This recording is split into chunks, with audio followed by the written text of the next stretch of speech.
قالوا لنا إن فاقد الشيء لا يعطيه، لكنه بيعطيه وبشدة. النهاردة هنتكلم عن فنانة سورية اختارت النول كوسيلة للتعبير عن أحلامها. اللي لفت نظري إن أغلب فنها ورسوماتها عبارة عن بيوت ألفتها الخيوط وتجمعوا على هيئة ألوان لها معنى ودلالة. أول ما تشوف رسوماتها أو قصدي شنطها تستشعر بالدفء.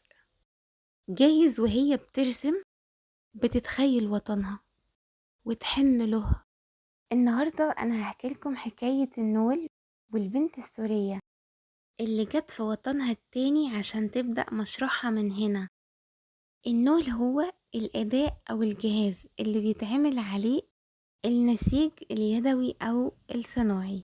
المؤرخين بيقولوا إن النول أول من استخدمه هم المصريين القدماء. الدليل على كده الرسومات والنقوش، واللي كان الدليل على وجوده اللي كان بيستخدمها النساء في الدولة المصرية القديمة.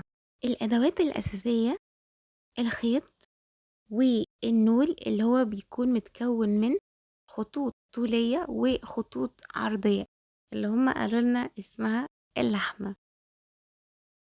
المكوك له دور أساسي في إدخال الخيط وتكوين النسيج، وهو بيكون مجوف من جوه علشان يتحط فيه الخيط.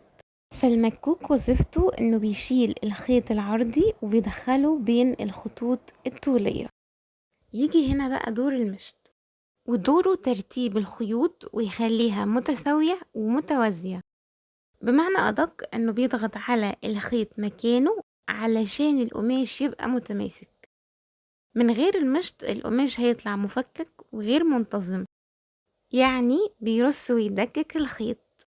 تعالوا نركز أكتر في حركة المشط.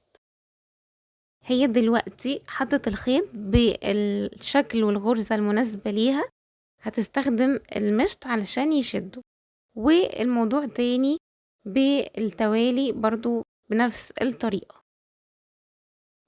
علشان تجهز شنطة زي دي بتعدي على شوية مراحل.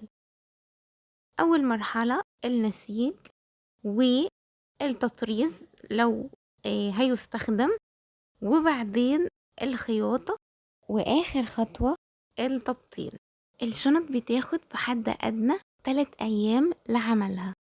دي حكاية البنت السورية اللي شافت وطنها في كل حاجة بتعملها، حتى فنها. أنا مستنية أسمع حكايتك أنت.